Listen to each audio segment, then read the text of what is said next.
बोल देते हैं। नहीं, सच्चाई है बेटा, सच्चाई है। आप एक बात बताइए, आपने विवाह किया किसके लिए? जीने के हाँ। लिए। आपने पैसा कमाने में पूरी जवानी लगा दी, ठीक है, किसके का जवानी तो चली गई, अब बुढ़ापे में दोनों मिले।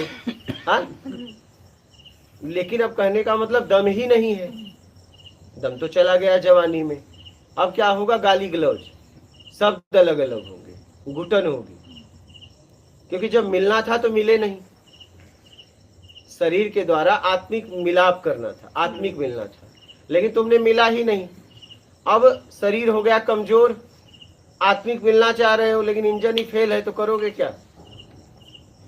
शरीर के साधन के द्वारा ही आत्मिक मिल सकते थे, लेकिन जब कर सकते थे तब पैसा कमाने लगे, कहे हमारे पास फुर्सत नहीं है, टाइम नहीं है।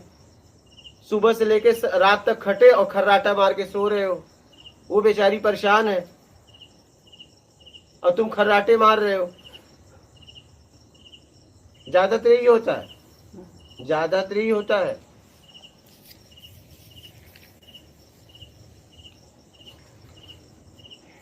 और ज्यादातर लोग क्या होता है, बस क्षणिक सुख के लिए बस संबंध करते हैं और सो जाते हैं, लेकिन आत्मिक बातचीत भी होती है। क्या बातचीत भी होती है?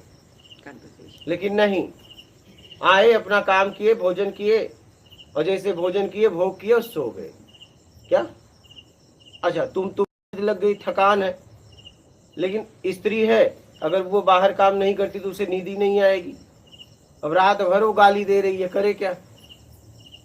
मेरे तो कर्म फूट गए। ऐसा आदमी क्या करे? करे क्या? क्या करे? इसीलिए तो आपके घर में अशांति है। आप इतना अच्छा मकान बनाए हो लेकिन उसमें घुटन है, इसलिए तो घुटन है। वहां भोग भोजन के अलावा कुछ होता ही नहीं। आत्मिक बात करने के लिए तुम जंगल जाते हो, क्यों? घर में आत्मिक बात नहीं कर सकते? बताओ, आपकी बातें क्यों आपको जाके जंगल में जाना पड़ता है? आपके कमरे में बात क्यों नहीं होती आत्मिक? एनवायरमेंट नहीं है कुछ, मतलब वातावरण नहीं। बात ले कमरे में तो और एकांत है, दो ही है, तीसरा सुनने के लिए भी नहीं है। पूरा वातावरण ही वातावरण है। यथा पिंडे तथा ब्रह्मांडे, तथा ब्रह्मांडे यथा पिंडे, जो पिंड में ब्रह्मांड में, ब्रह्मांड में पिंड में। वातावरण तो आपके अंदर है, जहाँ चाहे वहाँ पैदा कर दो। लेकिन उन लोगों को समझ नहीं होता है ना गुरुजी, वो मतलब विवाह ऐसे करते हैं कि पूरा समाज में कर रहे हैं तो हम भी करते हैं, तो ऐसा चलता है ना बिजनेस। वही